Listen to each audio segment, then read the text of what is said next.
I'm Amrita Balachandra. Let's start off today's bulletin with fuel price hike story.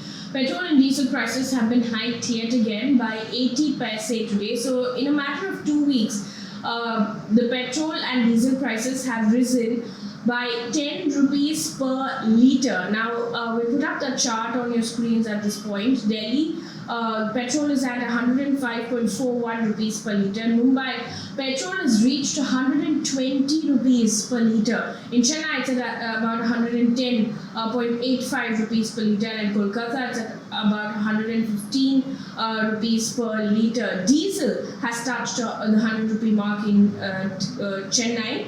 In Mumbai, it's nearing the 105 rupee mark. In Delhi and in Kolkata, it's nearing the 100 rupee mark as well. In the meantime, Petroleum Minister Hardeep Singh Puri has said fuel price rise in India worked out to be only 5% during April 2021 and March 2022, as against over 50% in some developed and developing nations. Now, he said, and I quote, "We're not the only country impacted by the war. The Russia-Ukraine war has affected the entire world." End quote. In the meantime, CNG prices have witnessed a steep hike in Delhi, Mumbai and Gujarat. The price has been hiked by 7 rupees per kg in Mumbai, while in Gujarat it's been hiked by 6.5 rupees per kg. In Delhi, the price was hiked by 2.5 rupees per kg, taking the total increase in rates in the last 1 month to about 10 rupees per kg. Moving away from the story now on to COVID, the BMC in Mumbai, in a press release, said India's first case of COVID variant XE has been reported in Mumbai today. One case of the Kappa variant has also been detected.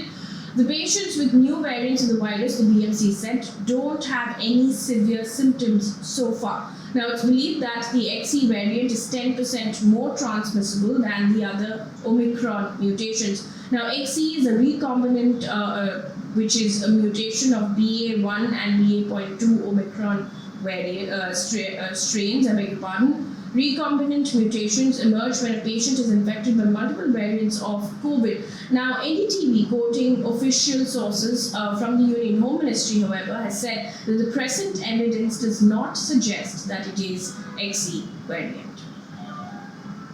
Moving on now, the BJP leader in Maharashtra, Mohit Kamboj, has offered free loudspeakers to play the Hanuman Chalisa in public places. Now, this comes amid the Azan Hanuman Chalisa row, which has now erupted in Maharashtra and in Karnataka as well. Mr. Kamboj has tweeted, and I quote, "Anyone who needs a loudspeaker to install it in a temple can ask us for free," end quote. It all started when Raj Thackeray-led MNS has called to ban loudspeakers playing the Azan from mosques. They said that they would play Hanuman Chalisa on loudspeakers also. In the meantime, in Karnataka, Minister K.S. Ishwarappa has said that a solution should be found to address the concerns of the use of loudspeakers in mosques in the state. There's also a comment that's coming from the Chief Minister of the state of Karnataka, who has said, and I quote, "This is a High Court order. It's not forced. Everything has to be done by talking and explaining to people. It's not only for Azan, it's for all loudspeakers, so we will take a call," end quote. Last year, the High Court had curbed the use of loudspeakers in religious places. Meanwhile, there's an update on the story of a textbook, a nursing textbook, which had listed advantages of dowry. That is going to now be withdrawn after several people criticized it and faced flack for mentioning merits of dowry in the nursing textbook. The book had listed merits of dowry and stated that dowry system can help marry off ugly-looking girls. It was criticized by several people on Twitter, especially including Shiv Sena MP Priyanka Chaturvedi. Now, the Indian Nursing Council has condemned the use of its name by a publisher and an author for the sale of the textbooks with derogatory content. Also in the news, an assistant professor at Aligarh Muslim University was suspended today for allegedly hurting religious sentiments by making references to Hindu mythology in a class in the forensic medicine department on rape. Now, he has also been booked by the police. Assistant Professor Dr. Jitendra Kumar has issued unconditional apology. Now, Indian Express, citing an EMU official, has said that during a lecture for the department covering the subject of rape on Tuesday, Kumar had used references to certain Hindu gods like Lord Brahma and Lord Indra. The official said, and I quote, he had also made some references to the Nirbhaya gang rape case. Students took objection to the references made to Hindu gods. End quote. Meanwhile, the CBI has taken former Maharashtra Home Minister Anil Deshmukh into custody from Mumbai's Arthur Road jail in connection with an alleged corruption case. Now, Mr. Deshmukh had earlier approached the Bombay High Court challenging the special court order allowing the CBI to take him into custody. The judge asked Deshmukh's lawyer to mention this plea to another bench. Meanwhile, in Meghalaya, according to officials, heavy rainfalls have triggered a series of landslides and 2 people at least have died because of these landslides. PTI has reported that several students have missed their board exams because of this as well. The 2 deaths took place on Monday. Moving on to what's happening in Parliament right now, Union Road Transport and Highways Minister Nitin Gadkari has informed the Rajya Sabha that based on the latest issue of the World Road Statistics 2018, India ranks number 1 per number of persons killed and ranks number 3 per number of persons injured in road accidents. Now, the percentage of fatalities involving road users between 18 to 45 years of age stood at 69.8% for the year 2020.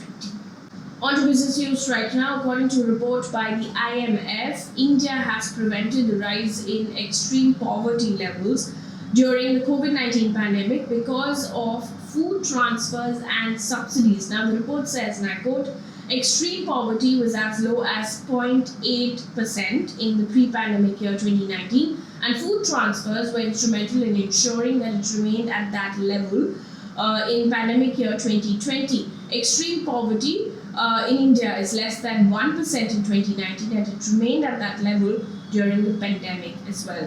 End quote. On to what's happening in Sri Lanka. Here's the latest. Sri Lankan President Gotabaya Rajapaksa late on Tuesday night revoked the state of emergency with immediate effect on his island nation.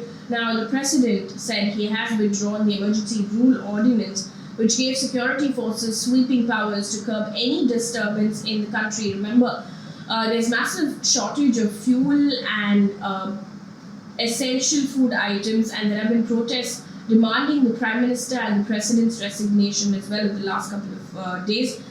Considering Sri Lanka is facing its worst ever economic crisis since its independence. Now, President Rajapaksa had declared a state of emergency on the 1st of April amid that spate of protests, which has now been revoked.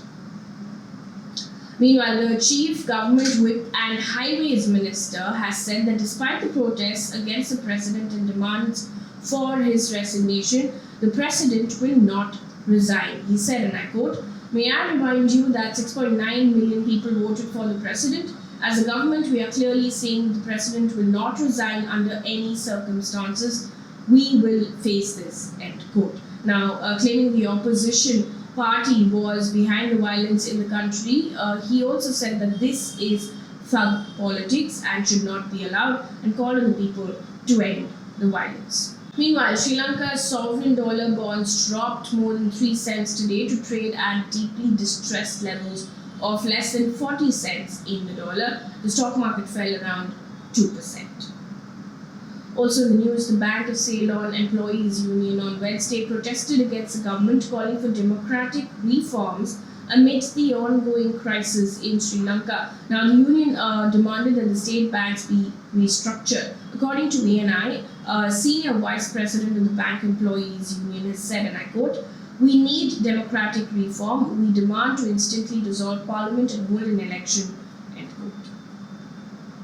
Now, American business and financial services company Moody's has said that resignations of key officials in the Sri Lankan government will raise policy uncertainty, compounding external liquidity and fiscal difficulties. It also said that the intensifying social unrest and sporadic curfews are likely to further strain the tourism industry. Moving on to Ukraine crisis, it's day 42 of Russia's invasion in Ukraine. Ukraine's deputy prime minister has urged residents in the eastern regions of Kharkiv, Luhansk, and Donetsk to evacuate while they have the chance. She said, and I quote, "It has to be done now because later the people will be under fire and face a threat of death," end quote. This comes amid fears that Russian forces are gearing up for a large-scale offensive in the east of the country. Also news, according to the BBC, Bucha mayor has said that at least 320 people have been shot dead by Russian forces, and the figure is only getting bigger. There were reports of mass graves in Bucha. He went on to describe how ruthlessly people have been killed and their bodies have been piling up. Now, Russia has, however, denied these allegations. There's also, interestingly, a response that's coming from India, which is now being called as India's strongest response so far on the Ukraine crisis. At the UN SC meeting on Tuesday, India condemned Bucha killings as deeply disturbing and supported the call for an independent probe. Now, T.S. Tirumurti, the Indian representative to the UN, has said, and I quote, "We unequivocally condemn these killings and support the call for an independent investigation," end quote.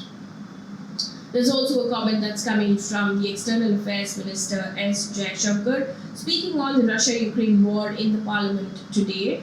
Union External Affairs Minister has said, and I quote, "If India has chosen a side, it has chosen the side of peace, attributing political color to India's action vis-a-vis Ukraine situation is unfortunate," end quote.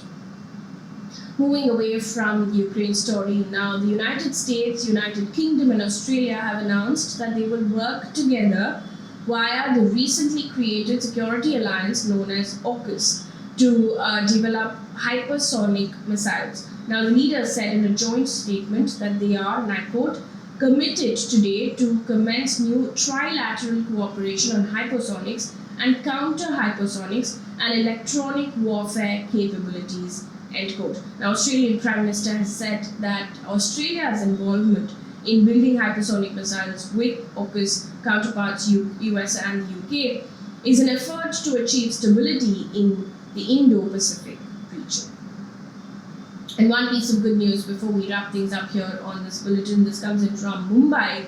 Mumbai civic body, the BMC, has said that 100% of the eligible population is now fully vaccinated. The city has achieved the target more than 14 months after the nationwide rollout of the COVID vaccine. Remember, the mask mandate has also been removed in the state of Maharashtra. However, COVID-appropriate behavior is something that the government has said will have to continue. That brings us to the end of this bulletin. Thank you so much for watching. Do leave us your feedback on what you want us to improve on. Good night.